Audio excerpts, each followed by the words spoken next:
नमस्कार बच्चों, कैसे हैं आप? बढ़िया। चलिए, अच्छे रहें, खुश रहें, हमारे साथ बने रहें, जुड़े रहें हमारे Baghel sir chemistry YouTube channel में। और इसके लिए हम आपका बहुत बहुत धन्यवाद करते हैं जो हमारे साथ आप जुड़े रहते हैं। देखते रहिए, मिलते रहिए, क्योंकि भाई जहाँ कहीं भी आप अपने बड़ों के साथ जुड़ेंगे, कुछ ज्ञान प्राप्त करेंगे, आपको कुछ न कुछ ज्ञान प्राप्त होगा, कुछ न कुछ आपको मिलेगा। और आप खोजते रहिए, अगर ये आपके पास समय है तो। समय सबसे बलवान है इस दुनिया में, समय से अधिक बलवान कोई नहीं है। कहावत में यह भी कहा गया है कि समय से पहले और नसीब से ज़्यादा कभी किसी को कुछ नहीं मिला है। समय से पहले और नसीब से ज़्यादा कभी किसी को कुछ नहीं मिला है। तो समय बहुत बड़ा बलवान है और आप समय के साथ बने रहिए। यदि आपके पास समय है तो आप कुछ न कुछ चीज़ें खोजते रहिए। चलिए, पिछले वाली वीडियो के साथ कंटिन्यू जुड़ने के बाद अगला वाला टॉपिक जो देखेंगे वो क्या है? अभिक्रिया के वेग की सांद्रता पर निर्भरता। अभिक्रिया के वेग की सांद्रता पर निर्भरता, यानी किसी अभिक्रिया का वेग हमने ले लिया ये ए एरो पी, ये हमारा कोई अभिक्रिया है, सामान्य अभिक्रिया है। तो अभिक्रिया का जो वेग है वो इस अभिकारक की सांद्रता पर निर्भर कैसे करता है? ठीक है, तो इसके लिए क्या है कि किसी अभिक्रिया का वेग अभिकारकों की सांद्रता के किसी अभिक्रिया का वेग जो है वो अभिकारकों की सांद्रता के सक्रिय द्रव्यमान के समानुपाती होता है। पीछे भी मैंने अभी बताया था इस वीडियो में, पीछे वाले वीडियो में बताया था कि जैसे जैसे अभिकारक का वेग सांद्रता बढ़ाएंगे, तो जैसे जैसे अभिकारक का सांद्रता बढ़ाएंगे तो अभिक्रिया का वेग भी बढ़ेगा। तो होगी ना निर्भरता। अभिक्रिया का वेग जो है वो सांद्रता पर क्या है? निर्भर है। अब देखिए, हमारे पास एक एग्जाम्पल को हम लेके चलते हैं जो आपके दैनिक जीवन का एग्जाम्पल कि हमारे पास दूध है और दूध का हमें दही बनाना है।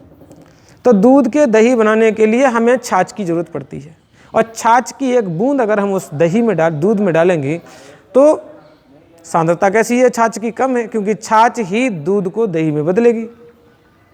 तो अगर हम छाछ की एक बूंद डालेंगे तो दही के बनने की प्रोसेस जो है वो धीरे धीरे होगी।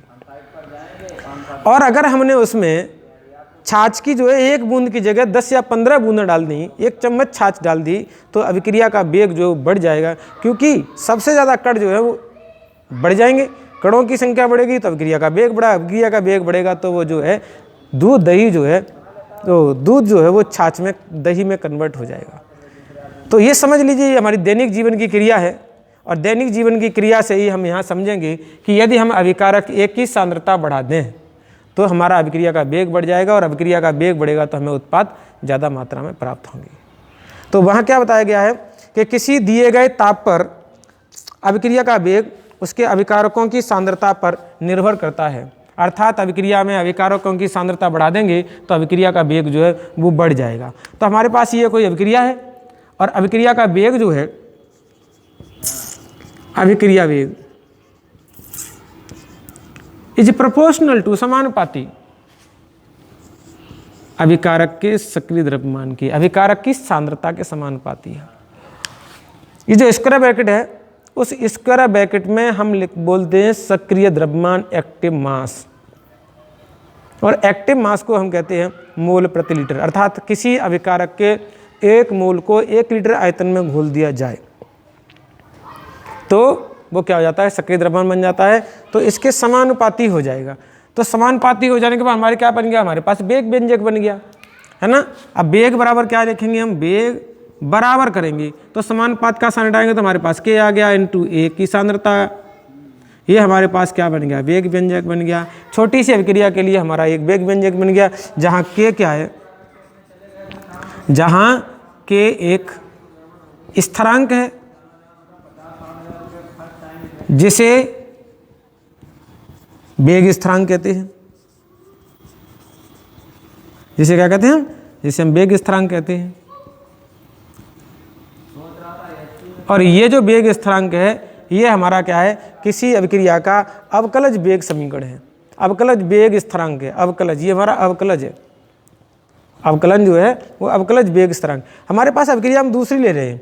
दूसरी हमारे पास कौन सी है? स्मॉल ए के मूल प्लस स्मॉल बी के मूल, बी के स्मॉल बी मूल, और एरो हमने क्या ले लिया? हमने लिया सी के मूल प्लस स्मॉल डी के मूल। अब इस अभिक्रिया के लिए वेग लिखेंगे तो इसका मतलब होता है कि किसी रासायनिक अभिक्रिया में जो अभिक्रिया वेग है वो अभिकारकों के सक्रिय द्रव्यमान के गुणनफल के समानुपाती होता है। और सक्रिय द्रव्यमान पे जो घातांक लगी होती है वो तो जो घातांक है, यानी ये जो मोलों की संख्या वो उसके घातांक पर चली जाएगी। तो हम इसके लिए क्या लिखेंगे? इसके लिए लिखेंगे वेग इज प्रोपोर्शनल टू ए के सक्रिय द्रव्यमान की घातांक स्मॉल ए इंटू बी के सक्रिय द्रव्यमान की घातांक स्मॉल बी। अब क्या करेंगे? हमारे पास वेग समानुपात का आसान हटाएंगे तो हमारा के स्थिरांक आ जाएगा। ए अभिकारक की सांद्रता के घातांक ए और बी अभिकारक की सांद्रता के घातांक बी के योग के बराबर होगा। जहाँ पर क्या हो गया? ये हमारा वेग व्यंजक हो गया, और वेग व्यंजक में के क्या है? के बराबर हमारा वेग स्थिरांक हो गया। के बराबर क्या होगा? वेग स्थिरांक हो गया। तो ये जो समीकरण है वो अभिक्रिया वेग समीकरण कहलाता है, अभिक्रिया का अवकलज वेग समीकरण कहलाता है। और जहाँ स्थिरांक है उसे क्या कहते हैं? हम वेग स्थिरांक कहते हैं, जो समानुपातिक स्थिरांक है। तो किसी अभिक्रिया में जितने भी अभिकारक होंगे, अभिक्रिया का वेग जो है वो अभिकारकों की सांद्रता के गुणनफल के समानुपाती होता है, गुणनफल के समानुपाती होता है। तो अभिक्रिया एक उत्पाद के साथ एक अभिकारक के साथ हो रही हो, 2 के साथ हो रही हो, 3 के साथ हो रही हो, 4 के साथ हो रही हो, किसी के साथ हो रही हो, तो वो हमारे पास चलती रहती है। बात आती है यहाँ पर ये जो हमारे अभिकारकों के जो सांद्रता पद हैं, यानी घातांक है सांद्रता की घातांक, उसे कहते हैं स्टाइकोमेट्रिक गुणांक।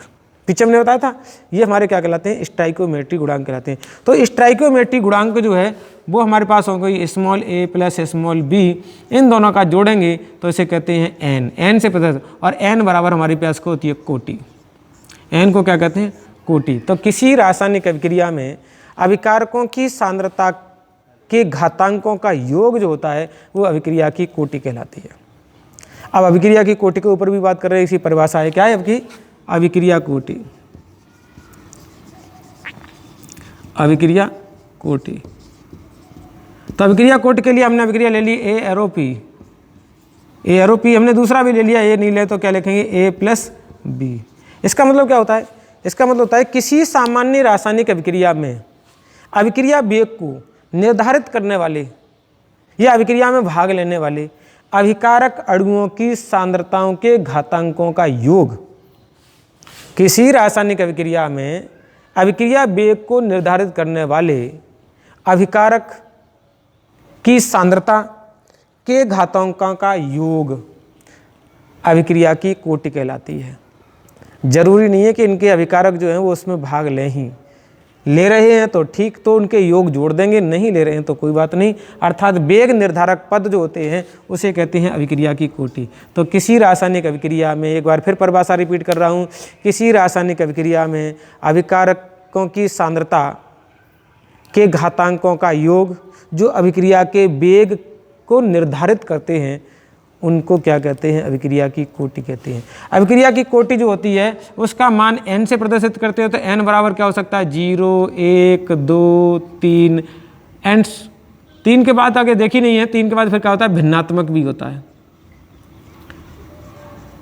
इसका मतलब क्या है? इसका मतलब है कि हमारा जो dx/dt है, अभिक्रिया का वेग लिख दिया dx/dt = k, अभिकारक A की सांद्रता के घातांक 0 और अभिकारक B के सांद्रता की घातांक 0। इसका मतलब क्या है? इसका मतलब ये है कि हमने जो अभिकारक A और B लिए हैं, अभिक्रिया उसके वेग पर निर्भर नहीं करती। खूब बहुत सारी चीज़ें ले ली लेकिन अभिक्रिया नहीं हो रही तो अभिक्रिया का वेग जो है उनकी सांद्रता पर निर्भर नहीं कर रहा। जब नहीं कर रहा है तो वो अभिक्रिया कैसी होगी? उसे कहते हैं शून्य कोटि की अभिक्रिया। क्या कहते हैं उसको? शून्य कोटि की अभिक्रिया कहते हैं। तो इसका मतलब अभिक्रिया का वेग जो है वो अभिकारकों की सांद्रता पर निर्भर नहीं करता। अब बात करेंगे कि अभिकारकों की सांद्रता पर निर्भर नहीं करता तो किस पर करता है? यानी अभिक्रिया को अभिकारक की सांद्रताएं नहीं चलाती, तो उनके लिए क्या है? वो हमारी कैसी शून्य कोटि की अभिक्रिया ही कहलाती हैं।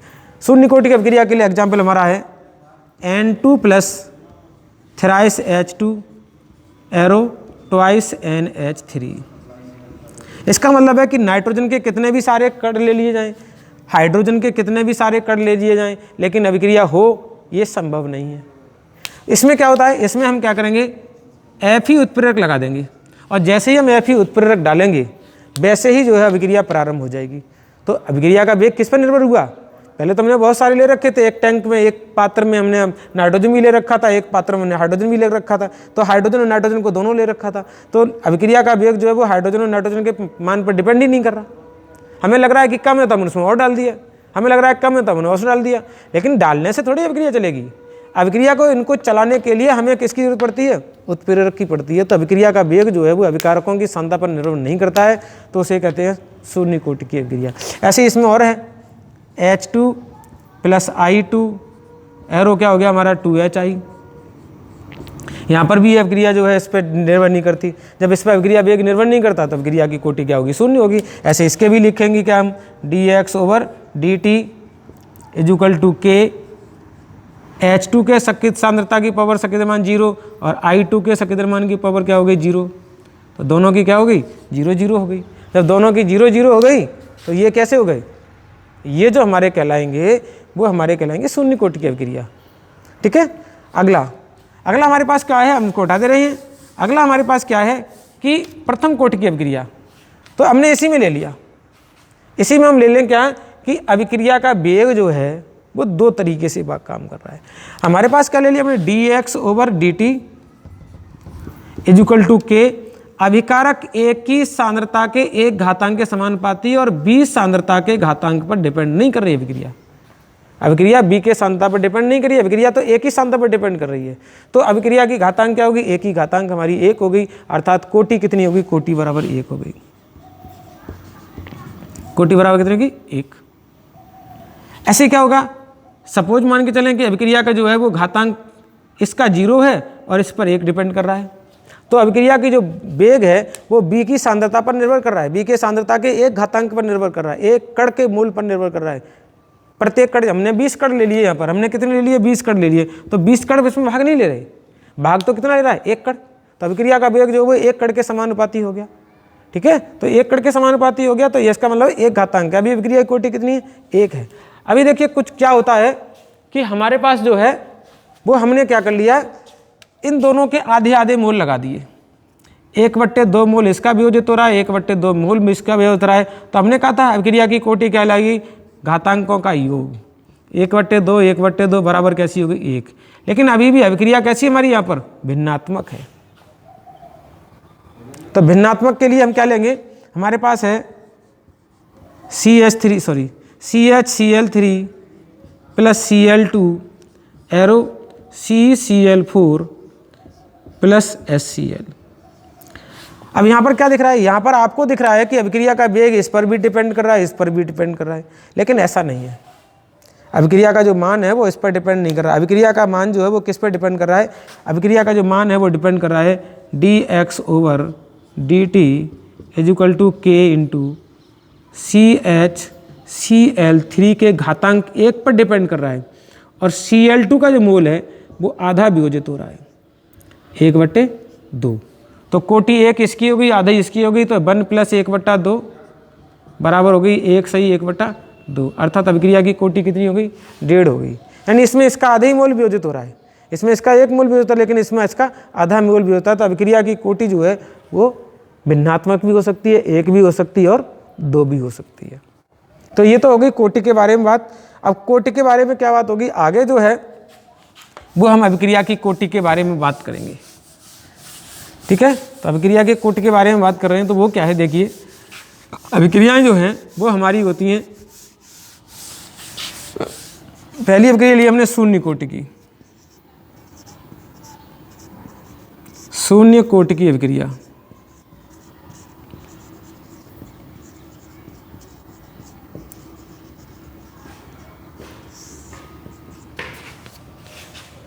ठीक है, तो शून्य कोटि की अभिक्रिया के लिए हमने लिया, माना कोई हमारी माना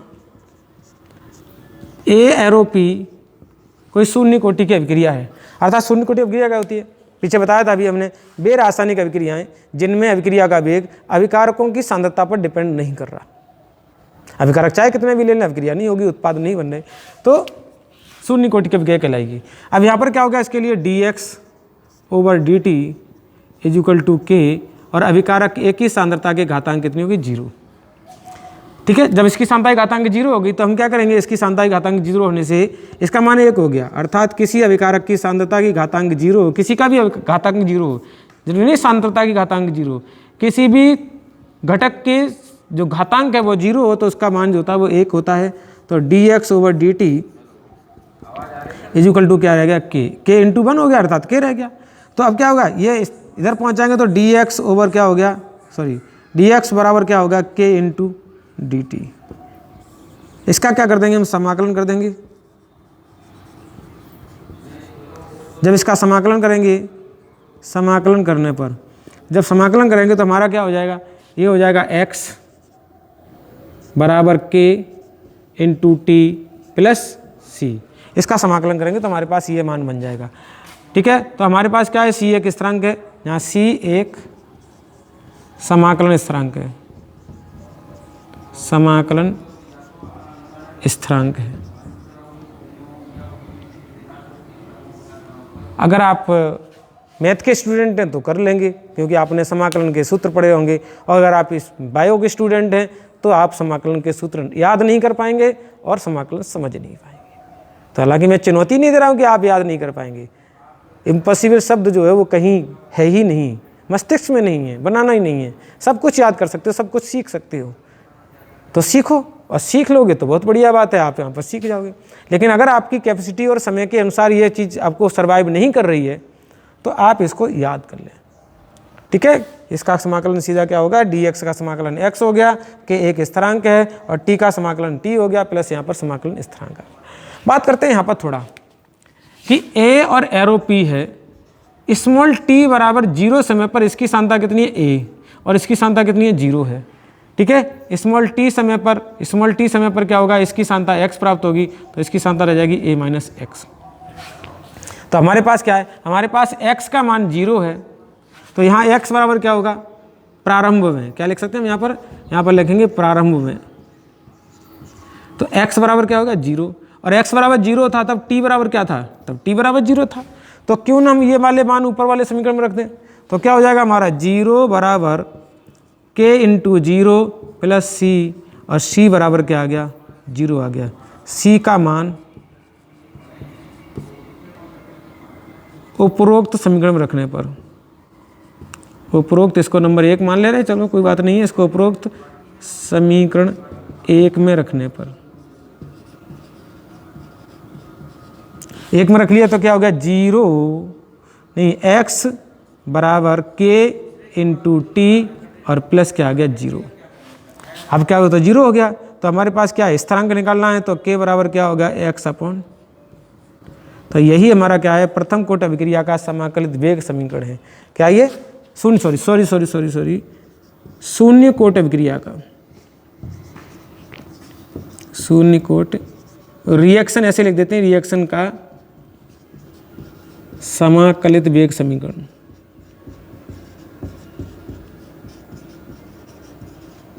ठीक है, ये हमारे पास क्या आ गया, शून्य कोटि अभिक्रिया का समाकलित वेग समीकरण आ गया। ठीक है, यहाँ इतना ही, आगे जो है इसकी अर्धायु के बारे में देखेंगे, तो अर्धायु काल भी देख ले रहे हैं। ठीक है, यहाँ पर क्या है, अर्धायु काल, अर्ध आयु काल। अर्धायु काल का मतलब होता है कि किसी रासायनिक अभिक्रिया में अभिकारक की सांद्रता प्रारंभिक सांद्रता की जितने समय में आधी रह जाती है उस समय को कहते हैं अर्ध आयु काल। और इसे हम किससे शो करते हैं, T1/2 से, T1/2 से शो करते हैं। अर्थात वह समय जिसमें अभिकारक की सांद्रता प्रारंभिक सांद्रता की ठीक आधी रह जाती है, वह समय उसका क्या कहलाता है, अर्धायु काल कहलाता है, जैसे T1/2 से प्रदर्शित करते हैं। हमारे पास अभिक्रिया क्या थी, A एरो P।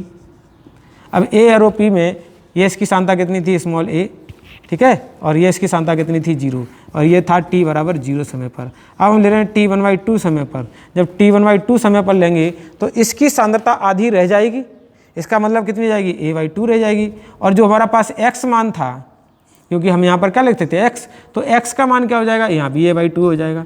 तो a/2 बराबर किसके हो गया, x की। जहाँ हम x का मान लिखते थे वो x का मान आ गया a/2, तो होगी ना। अब क्या करेंगे, इसका जो है मान हम रख देंगे समाकलित वेग समीकरण में। इसका मान समाकलित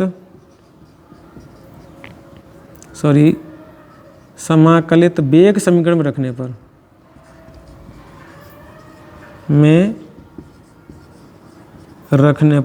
जब वेग समीकरण में तो क्या होगा, हमारे पास है k बराबर x की जगह रखेंगे, क्योंकि k बराबर क्या है, x है, तो x की जगह क्या रखेंगे, स्मॉल a/2, और नीचे क्या है हमारा t1/2। ठीक है, अब हमारे पास क्या ये समीकरण बनेगा, तो t1/2 को इधर ले आएंगे, तो t1/2 बराबर क्या होगा, स्मॉल a/2 इंटू k। तो शून्यकृत अभिक्रिया के लिए अर्ध आयु काल और स्थिरांक में क्या संबंध है, वो संबंध रहा ये। अर्थात यहाँ क्या है, यहाँ स्मॉल a जो है वो प्रारंभिक सांद्रता है। स्मॉल a बराबर क्या माना है, प्रारंभिक सांद्रता।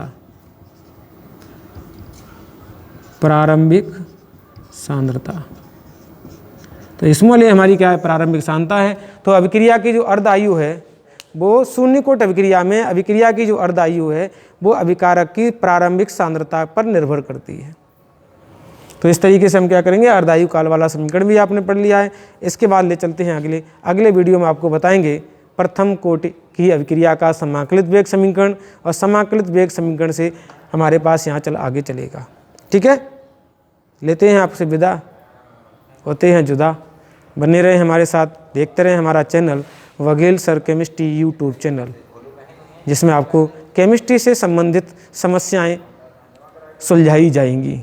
और कोई भी समस्या रहती है तो कमेंट करके बताएं, हम उस समस्या का निराकरण आपको अवश्य देंगे। धन्यवाद। जय हिंद, जय भारत।